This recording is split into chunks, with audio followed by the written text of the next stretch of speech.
Hal- hello dear students and viewers, আশা করি তোমরা সকলেই ভালো আছো এবং আপনারাও ভালো আছেন। আমি আজকে তোমাদের আমি আজকে তোমাদের সামনে একটা নতুন ক্লাস নিয়ে এসে হাজির হয়েছি। আমি আগেই বলেছিলাম আমাদের ভয়েসের জেনারেল ক্লাসের পর আরেকটি ক্লাস হবে, সেটা হলো স্পেশাল ক্লাস। এখন আমি ভয়েস স্পেশাল ক্লাস নিয়ে আলোচনা করছি। এখন এই ক্লাসটি তোমরা মনোযোগ দিয়ে শুনবে। তবে আমি আবার একটু বলে নেই, এই ক্লাসটি দেখার শুরুতে একটু জেনারেল ক্লাসটি একটু শুনে আসবে, তাহলে এই ক্লাসটি তোমাদের আরও সুন্দর এবং ভালোভাবে বুঝতে সক্ষম হবে। আমরা এখন চলে যাব general class, special class voice.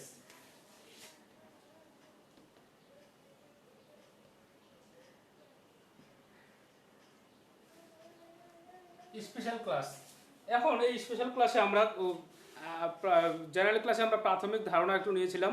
এখন আমরা চলে যাব বিস্তারিত ইসে বিশ্লেষণে। এখন ভয়েস হলো, আমরা জেনেছি যে ভয়েস দুই প্রকার, অ্যাক্টিভ ভয়েস আর প্যাসিভ ভয়েস। অলরেডি টেন্সের মধ্যে যে উদাহরণগুলো দেওয়া থাকে সাধারণত, এবং টেন্সে আমরা জানি 12টা টেন্স, সেখানে আমরা সাধারণত অ্যাক্টিভ ভয়েসেরই উদাহরণ দিয়ে থাকি। তো অতএব অ্যাক্টিভ ভয়েস নিয়ে আমাদের কোনো আর সমস্যা নেই, কারণ অ্যাক্টিভটাকে আমরা কীভাবে প্যাসিভ করব সেটি আমরা জানবো। মূলত আমাদের পরীক্ষাগুলোতে অ্যাক্টিভ দেওয়া থাকে, প্যাসিভ করতে হয়, মাঝে মাঝে দেওয়া থাকে প্যাসিভ করা থাকে, অ্যাক্টিভ করতে হয়। তো যাই হোক, এখন আমরা অ্যাক্টিভ থেকে প্যাসিভ করতে গেলে আমাদের কি কি করতে হবে। মূলত আমরা জানি অ্যাক্টিভ ভয়েস আর প্যাসিভ ভয়েস, যে কর্তা যখন কোনো কাজ নিজেই সম্পাদন করে সেটা হচ্ছে অ্যাক্টিভ ভয়েস, আর কর্তা যখন কোনো কাজ অন্যের দ্বারা সম্পাদন করে তখন সেটাকে হচ্ছে প্যাসিভ ভয়েস। তো এখন প্যাসিভ ভয়েসের আরেকটি কয়েকটি বৈশিষ্ট্য থাকবে, যে সাবজেক্টটা নিজে নিজে কাজ করবে না, অথবা সাবজেক্টটি নিজে নিজে কাজ করার কোনো দক্ষতা বা ক্ষমতা থাকবে না। এখন এই মুহূর্তে আমরা চলে যাব অ্যাক্টিভ ভয়েসকে প্যাসিভ করার জন্য যে চারটি খুব গুরুত্বপূর্ণ এবং বেসিক নিয়ম যে চারটা আছে, সেই চারটা বিষয় আমরা এখন জেনে নেব। যে অ্যাক্টিভকে, হ্যাঁ, ফোর ইম্পর্ট্যান্ট রুলস, চারটা বেসিক গুরুত্বপূর্ণ নিয়ম। সে চারটা গুরুত্বপূর্ণ নিয়ম বলতে যেটা সবসময় লাগবে, আমরা আরো অন্য রুলস আসবে।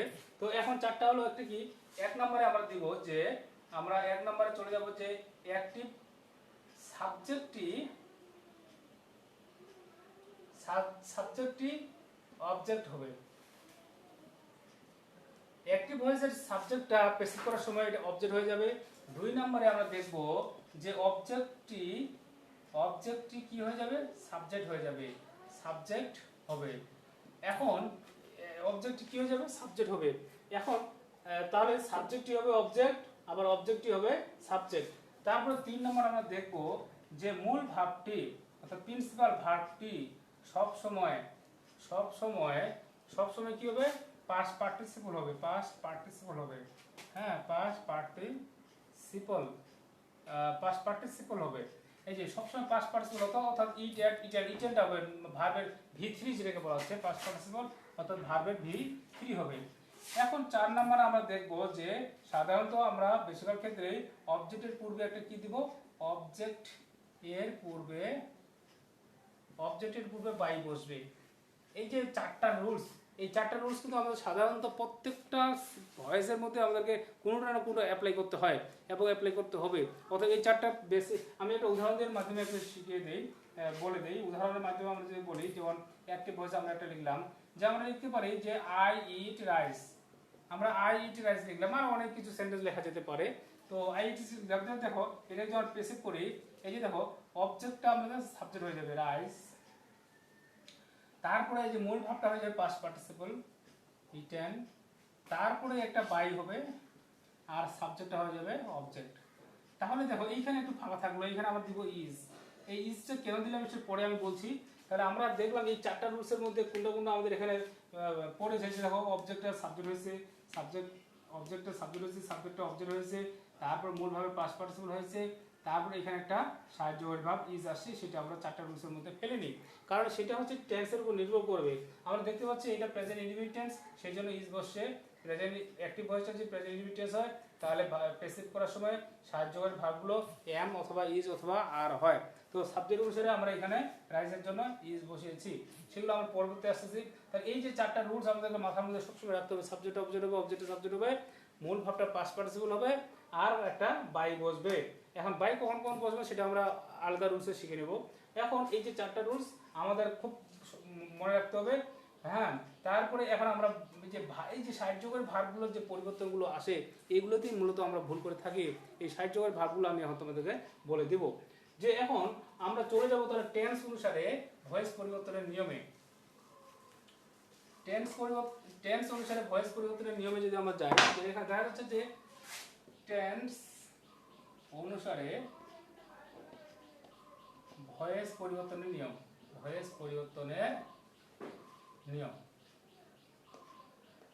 টেন্স অনুসারে ভয়েস পরিবর্তনের নিয়ম আমি আগে বলে দিয়েছি, আগের যে চারটা রুল যেটা বললাম ওইগুলো কিন্তু লাগবে, ওগুলোর পাশাপাশি এইগুলো আমরা চিন্তা করবো। তাহলে এক নম্বরে আমরা যাই, এক নম্বর রুলসে যদি আমরা যাই তাহলে এখানে দেখা যাচ্ছে যে আমাদের যদি অ্যাক্টিভ ভয়েসটা যদি প্রেজেন্ট ইনডিফিনিট টেন্স হয়, প্রেজেন্ট ইনডিফিনিট টেন্স হয়, অ্যাক্টিভ ভয়েসটা যদি প্রেজেন্ট ইনডিফিনিট টেন্স হয় তাহলে আমরা কিভাবে সেটাকে প্রেজেন্ট করব।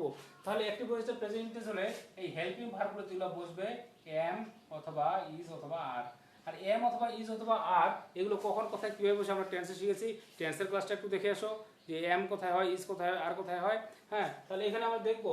তারপর আমি বলে দিই যে আই এর ক্ষেত্রে এম হবে, আবার থার্ড পারসন সিঙ্গুলার নাম্বার যদি হয় ইজ হবে, আর প্লুরাল নাম্বারের ক্ষেত্রে কি হবে তোমার হলো যে আর হবে।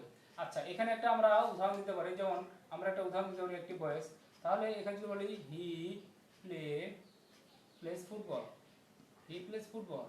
আচ্ছা, এটা আমরা দিলাম। আচ্ছা দেখো তো এটা প্রেজেন্ট ইনডিফিনিট টেন্স কিনা। প্রেজেন্ট ইনডিফিনিট টেন্স কিভাবে আমরা যা চিনবো, আমি বারবার বলছি ভয়েস করতে গেলে টেন্সের ধারণা থাকতে হবে। তোমরা যে টেন্সের জেনারেল ক্লাস এবং স্পেশাল ক্লাস দুটোই দেখে নাও, দুটো দেখে নিয়ে দেখলে এটা তোমাদের আর কোনো সমস্যা হবে না। এখন দেখো এইখানে place, he plays football, he plays football. এখন প্লেসে যদি করি আমরা তাহলে অবজেক্টটা কি হবে, অবজেক্টের সাবজেক্ট হবে ফুটবল। হ্যাঁ, তারপরে কি মূল ভাবটা পাস করে শুরু আমরা বলছি প্লেট। তারপরে কি হবে বাই একটা হবে, তারপর সাবজেক্টটা হয়ে যাবে অবজেক্ট হিম। তো এখন এইখানে কি বসবে, এইখানে ফুটবল যেহেতু এখানে ইজ বসবে, তাহলে আমরা বলছি যে অ্যাক্টিভ ভয়েসটা যদি প্রেজেন্ট ইনডিফিনিট টেন্স হয় তাহলে সাবজেক্ট অনুসারে সাহায্যকারী ভার্বটা এম অথবা ইজ অথবা আর হবে। আর বাকি চারটা রুলস তো লাগবেই। বাকি চারটা রুলস আমি বলে দিছি যে একটা রুল 2 3 4 আর এটা সব 5টা। তো যাই হোক, তাহলে মনে রাখতে হবে প্রেজেন্ট ইনডিফিনিট টেন্স হলে আমাদের সাহায্যকারী ভার্বটা কি আনতে হবে, এম অথবা ইজ অথবা আর আনতে হবে। তবে অনেক এইটাও কিন্তু present indefinite tense, I am a student, I am a student, এটাও কিন্তু প্রেজেন্ট ইনডিফিনিট টেন্স। এটাকে আমরা কিভাবে তাহলে প্রেজেন্ট করব এগুলো নিয়ে আমি পরবর্তীতে আসতেছি। হ্যাঁ, এখন দেখা যাচ্ছে যে এই যে এখানে আমরা দেখলাম, তাহলে এখন আমাদের আশা করি হ্যাঁ, যদি এটা যদি প্রশ্নবোধক হইতো, এটা যদি প্রশ্নবোধক সেন্টেন্স হইতো তাহলে ইজটা শুধু হলে সাবজেক্টের আগে আমরা বসিয়ে দিব, এইটুকুই। আর নট হলে তো নট যেখানে থাকার সেখানে নটটা থেকে যাবে। এই হলো বিষয়। এখন আমরা চলে যাব যদি অ্যাক্টিভ ভয়েসটা যদি কি হয়, অ্যাক্টিভ ভয়েসটা যদি প্রেজেন্ট কন্টিনিউয়াস টেন্স হয়, অ্যাক্টিভ ভয়েসটা যদি প্রেজেন্ট কন্টিনিউয়াস টেন্স হয় তাহলে আমাদের কি হবে। এখানে যদি আমরা দেখি অ্যাক্টিভ ভয়েসটা যদি প্রেজেন্ট কন্টিনিউয়াস টেন্স হয় তাহলে আমরা দেখতে পাচ্ছি যে প্রেজেন্ট কন্টিনিউয়াস টেন্স যদি হয়, অ্যাক্টিভ ভয়েসটা যদি প্রেজেন্ট কন্টিনিউয়াস টেন্স হয় তাহলে সাহায্যকারী ভার্বগুলো আসবে am being অথবা is being অথবা are being, এইগুলো আমাদের বসবে is being, am being, are being। তাহলে আমরা একটা উদাহরণ দিতে পারি। তাহলে আমরা একটা প্রেজেন্ট কন্টিনিউয়াস টেন্সের উদাহরণ যদি আমরা দিয়ে দেই তাহলে আমরা অ্যাক্টিভ ভয়েসটা যদি আমরা দিই একটা উদাহরণ, হি ইজ প্লেইং ফুটবল, ওইটা দিয়ে আমরা দিলাম হি ইজ প্লেইং ফুটবল।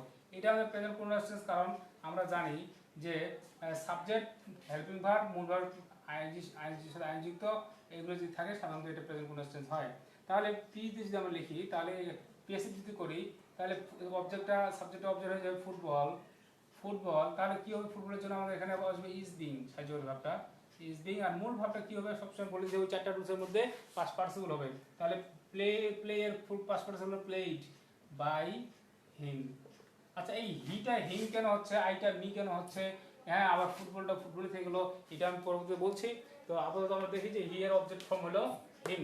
আচ্ছা, এখন এটা গেল। তাহলে দেখো তো বাকি যে আগের চারটা রুলস আমাদের সবগুলোই এখানে আছে, শুধু আসলো খালি এইটা কি কারণে চেঞ্জ হলো, এইটা হলো টেন্সের কারণে। টেন্সের কারণে প্রথমে হয়েছিল শুধু ইজ, এখানে হলো ইজ বিং, কখনো আর বিং হবে কখনো এম বিং হবে, এইটার উপর নির্ভর করবে। এইটা is being, are being, am being, অর্থাৎ এম ইজ আর কোথায় হয় সেটা আমরা টেন্সে শিখে গেছি। সেগুলো তোমাদের একটু আবার ওই ভিডিওগুলো একটু দেখে নিতে হবে। একটু দেখতে হবে, একটু ধৈর্য সহকারে দেখলেই তোমাদের সব কিছু একদম ক্লিয়ারেন্স চলে আসবে। এখন আমরা চলে যাব অ্যাক্টিভ ভয়েসটি যদি প্রেজেন্ট পারফেক্ট টেন্স হয়, অ্যাক্টিভ ভয়েসটি যদি প্রেজেন্ট পারফেক্ট টেন্স হয় তাহলে আমরা কি করব? অ্যাক্টিভ ভয়েসটি যদি প্রেজেন্ট পারফেক্ট টেন্স হয়, প্রেজেন্ট পারফেক্ট, অ্যাক্টিভ ভয়েস যদি প্রেজেন্ট পারফেক্ট হয় তাহলে হেল্পিং ভার্বটা কি হবে?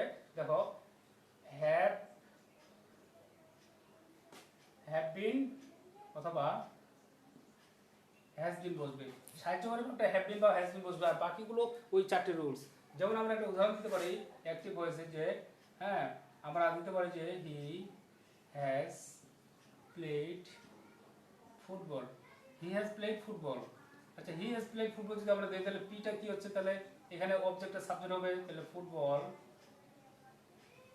ফুটবল তাহলে কি হবে? আমি বলছি হ্যাজ বিন বা হ্যাভ বিন, তাহলে এখানে হ্যাজ বিনও বসবে, হ্যাজ বিন। তারপর কি মূল ভাবটা পাস্ট পার্টিসিপল করতে হবে, পাস্ট পার্টিসিপল আছেই তবুও পাস্ট পার্টিসিপল রেখে দেবো, না থাকলেও পাস্ট পার্টিসিপল করে দিতাম, তাহলে বাই হিম।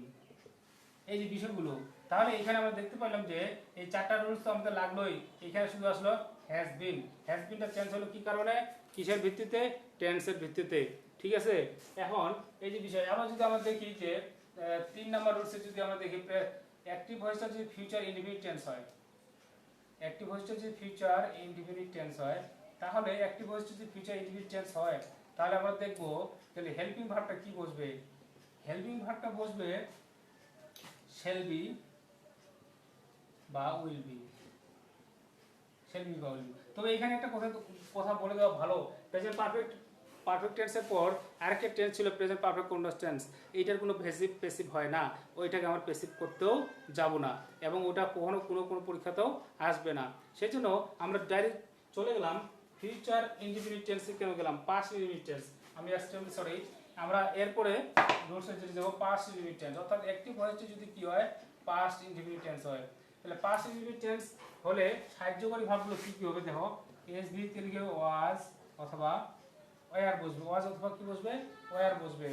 তাহলে ওয়াজ অথবা ওয়ার বসবে তোমাদের এখানে যদি এটা হয়, তাহলে আমরা এখন একটা উদাহরণ দেখি অ্যাক্টিভ ভয়েস দেখি যে হি প্লেড ফুটবল। এখন দেখো এই যে অ্যাক্টিভ মানে সরি এটার পাস্ট ইনডিফিনিট টেন্সে আছে অ্যাক্টিভটা, তাহলে পাস্ট ইনডিফিনিট টেন্সে কি হবে? সাবজেক্ট মূল ভার্বের পাস্ট ফর্ম অবজেক্ট। তাহলে এই যে সাবজেক্ট মূল ভার্বের পাস্ট ফর্ম প্লাস অবজেক্ট আছে, তাহলে এটাকে আমরা যদি প্যাসিভ করতে যাই তাহলে আমাদের কি সাহায্যকারী ভার্ব ওয়াজ ওয়ার আনতে হবে, আর আগের চারটা রুল যেটা আছে সেটাই অবজেক্টে আমরা সাবজেক্ট করে দিলাম, ফুট বল ওয়াজ। হ্যাঁ, তার মূল ভার্বটা পাস্ট পার্টিসিপল করে দিব আমরা, তাহলে প্লেড এর past participle played by him. এই যে বিষয়গুলো, আর যদি প্রশ্নবোধক চিহ্ন হয়ে থাকে তাহলে এটা আমরা সামনে চলে যাবো। এটা যদি এটা যে প্রশ্নবোধক বাক্য হতো তাহলে ওয়াজটা সামনে চলে যেত, বহুবচন হলে এখানে ওয়ার হবে, হ্যাঁ ইত্যাদি ইত্যাদি। তো যাই হোক, এখানে আমরা তাহলে কেন ওয়াজ ওয়ার বসলো? পাস্ট ইনডিফিনিট টেন্সটা অ্যাক্টিভ ভয়েসটি হওয়ার কারণে। তাহলে এইভাবে আমরা থিঙ্ক করবো। তাহলে এখন আমরা দেখি 4 নাম্বার রুলসে আমরা দেখবো যে অ্যাক্টিভ ভয়েসটা যদি কি হয়? পাস্ট কন্টিনিউয়াস টেন্স হয়। খুবই সহজ কিন্তু অ্যাক্টিভ ভয়েসটা যদি পাস্ট কন্টিনিউয়াস টেন্স হয় তাহলে আমরা কি দেখবো? আমাদের এখানে চলে যাবে 5 নম্বরে তোমার past continuous tense. Past continuous টেন্সে যদি আমরা যাই তাহলে এখানে দেখা যাচ্ছে যে তাহলে পাস্ট কন্টিনিউয়াস টেন্সে আমরা সাহায্যকারী ভার্বগুলো যেগুলো বসবে সেগুলো হচ্ছে যে তোমাদের ওয়াজ বিং অথবা ওয়্যার বিং বসবে, আর আগের চারটা রুলস তো থাকবেই। তাহলে এখন আমরা একটা উদাহরণ দিতে পারি, যে যেমন একটা উদাহরণ দিই, আই ওয়াজ ইটিং রাইস। এটা কিন্তু পাস্ট কন্টিনিউয়াস টেন্স, কারণ সাবজেক্ট আছে, সাহায্যকারী ওয়াজ বা ওয়্যার বসে তার ভার্বের সাথে আইন যুক্ত হলে এটা আমরা পাস্ট কন্টিনিউয়াস টেন্স বলি। তাহলে এটাকে প্রেসিভ করতে গেলে আমরা আগের চারটা রুলসটা ফলো করবো, যে রাইস অবজেক্টের সাবজেক্ট হবে আগে, তারপরে এখানে ওয়াজ বসলো, তারপরে এখানে বিং বসবে, হ্যাঁ তারপরে মূল ভাবটা পাস্ট পার্টিসিপল হবে ইটেন বাই, তারপর কি অবজেক্টের সাবজেক্টটা হবে অবজেক্ট মি। এখন দেখো এই যে এইটুকু বসলো, এইটুকু হলো টেন্সের কারণে, আর বাকি চারটা রুলস তো আমাদের পড়ে গেছে। তাহলে সাবজেক্ট অবজেক্টের সাবজেক্ট হয়েছে, সাবজেক্টে অবজেক্ট হয়েছে, আবার এই যে মূল ভাবটা পাস্ট পার্টিসিপল একটা বাই বসছে, আর টেন্সের কারণে ওয়াজ বিং বসছে। আর ওয়াজ কোথায় বসে ওয়ার কোথায় বসে এটা আমরা টেন্সে শিখে ফেলেছি। তারপর তোমাদের সমস্যা থাকলে টেন্সে একটু দেখো এখানে, তাহলে এই জিনিসটা এখানে আমাদের দাঁড়ায় যাবে। এখন আমরা পরবর্তী এসে চলে যাব পরবর্তী পরবর্তী এখানে আমরা চলে যাব যে 6 নাম্বার রুলসে চলে যাব। 6 নাম্বার রুলসে যদি আমরা যাই তাহলে আমরা দেখতে পাবো যে 6 নাম্বার রুলসে আমরা দেখব পাস্ট পারফেক্ট টেন্স যদি হয়, অ্যাক্টিভ ভয়েসটা যদি কি হয়, পাস্ট পারফেক্ট। অ্যাক্টিভ ভয়েসটা যদি পাস্ট পারফেক্ট টেন্স হয় তাহলে আমরা এটাকে আমরা কি করতে পারি, সাহায্য করে ভাবগুলো আমরা কি বসবে সেটা আমরা দেখব, শুধু হ্যাড বসবে, সরি হ্যাড বিন বসবে। অ্যাক্টিভ ভয়েসটি যদি পাস্ট পারফেক্ট টেন্স হয় তাহলে প্যাসিভ করার সময় সেটা কি হবে, হ্যাড বিন বসবে। তাহলে হ্যাড বিন যদি আমাদের বসে তাহলে আমরা এখানে দেখব একটা উদাহরণ দিয়ে যে I had eaten rice. I had eaten rice, আমরা এই যে পাস্ট পারফেক্ট আমরা জানি যে তোমার সাবজেক্ট প্লাস হ্যাড প্লাস মূল ভার্ব পাস্ট পার্টিসিপল এরকম করে যদি থাকে তাহলে এটা পাস্ট পারফেক্ট টেন্স হয়। তাহলে এটাকে প্যাসিভ করতে গেলে আমরা অবজেক্টটাকে সাবজেক্ট করব, তারপরে হ্যাড বিন লিখবো, এখানে হ্যাড বিন লেখার পরে তারপরে আমরা দেখবো এখানে যে মূল ভাবটার পাস্ট পার্টিসিপল হবে, অলরেডি পাস্ট পার্টিসিপল আছে, পাস্ট পার্টিসিপল থাকলেও কোনো সমস্যা নেই, পাস্ট পার্টিসিপল আবার বসাই দিব, তারপরে বাই মি। তাহলে আমরা দেখবো যে মূল ভাবটা যেই ফর্মে থাকুক না কেন সেটাকে আমরা পাস্ট পার্টিসিপল তৈরি করব। যদি পাস্ট পার্টিসিপল থাকে পাস্ট পার্টিসিপল, V1 থাকলেও পাস্ট পার্টিসিপল, V2 থাকলেও পাস্ট পার্টিসিপল, V3 থাকলেও পাস্ট পার্টিসিপল অর্থাৎ V3 হবে। এখন আর এইটা আমরা দেখতে পেলাম। এখন আমরা তাহলে এই বিষয়টা আমরা ক্লিয়ার হইলাম। এখন আমরা যে পরবর্তী আমরা এসে যদি যাই তোমার হলো যে রুলসে 7 গেল, এবার হয়ে যাবে আমাদের 8। এবার আমাদের এটা 6 গেল, এবার আমাদের 7 নাম্বার চলে যাবে। অ্যাক্টিভ ভয়েসটা যদি ফিউচার ইনডিফিনিট টেন্স হয়, অ্যাক্টিভ ভয়েসটা যদি কি হয়, ফিউচার ইনডিফিনিট টেন্স হয়, তাহলে সাহায্য করে ভাবগুলো বসবে হচ্ছে শ্যাল বি বা উইল বি বসবে, শ্যাল বি বা উইল বি বসবে। তাহলে আমরা একটা উদাহরণ দিতে পারি, আই শ্যাল ইট রাইস যদি আমরা লিখি আই শ্যাল ইট রাইস, তাহলে এখানে দেখো আমাদের প্রেসিভ করার সময় তাহলে আগের 4টা রুলস বসবে, রাইস উইল বি, মূল ভাবটা past participle eaten by me. তাহলে এইটুকু হলো আমাদের টেন্স অনুসারে, বাকিগুলো তো আমরা আগের 4টা রুলস থেকে ফেলেছি। এরপর আমরা চলে যাব ফিউচার কন্টিনিউয়াস টেন্স যদি হয়, অ্যাক্টিভ ভয়েসটি যদি ফিউচার কন্টিনিউয়াস টেন্স হয়, টেন্স সম্পর্কে খুব সঠিক ধারণা থাকতে হবে। তাহলে ফিউচার কন্টিনিউয়াস টেন্স যদি হয় তাহলে আমরা হেল্পিং ভার্বগুলো কি বসাবো, হেল্পিং ভার্বগুলো বসাবো হচ্ছে কি শ্যাল বি বিং অথবা উইল বি বিং বসাবো, তাহলে আমরা উইল বি বিং বসাবো। তাহলে এখন আমরা অ্যাক্টিভ ভয়েসে যদি দেই I shall be eating rice, তাহলে প্যাসিভ করার সময় আমরা দেখব যে rice will be being eaten by me. তাহলে দেখো এই যে এইটুকু আমাদের টেন্স অনুসারে হলো, আর বাকিগুলো আমরা 4টা রুল যেটা আমরা শিখছি সেগুলোই, যে অবজেক্টের সাথে সাবজেক্ট অবজেক্ট মূল ভাবটা পাস্ট পার্টিসিপল একটা বাই বসবে। তাহলে এই যে উইল বি বিং আর শেল উইল কথায় আমরা জানি যে আই উই হলে শেল, বাকিগুলোর ক্ষেত্রে উইল বসে, হ্যাঁ। তারপর আমরা টেন্সের একটু দিতে পারি। এরপরে আমরা 9 নাম্বার রুলসে চলে যাব। আমরা এগুলো শিখছি টেন্স অনুসারে কিভাবে আমরা ভয়েসগুলো পরিবর্তন করতে পারি সেই অনুসারে।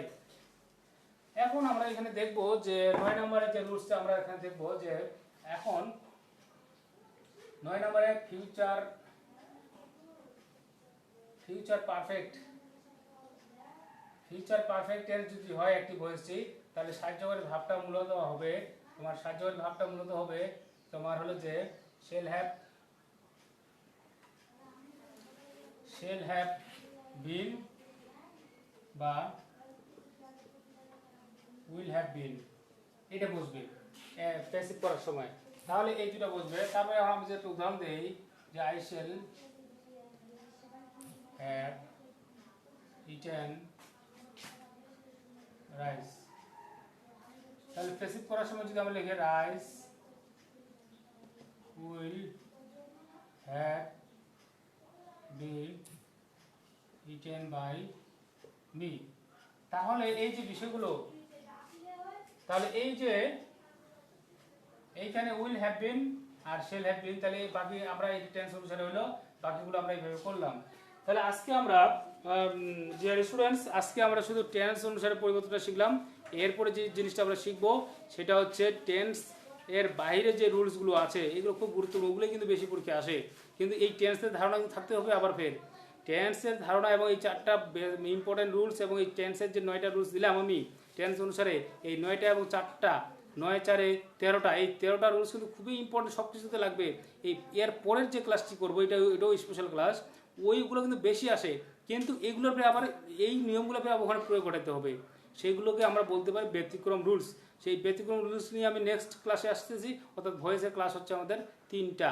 হ্যাঁ, এরপরে তোমাদেরকে একটা আমি SW দিয়ে দিই, যে আমি যে মোট 13টা রুলস দিলাম, এই 13টা রুলস থেকে তোমরা প্রত্যেকে 3টা করে উদাহরণ লিখে আমাকে কমেন্টে জানাবা। কমেন্টে 3টা করে উদাহরণ লিখে কমেন্ট করবা, এবং সমস্যা থাকলে প্রশ্ন করবা।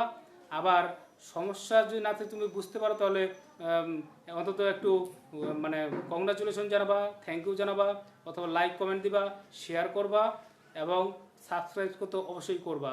থ্যাংক ইউ সকলকে, তোমাদেরকে অসংখ্য ধন্যবাদ। সুস্থ থাকো, ভালো থেকো।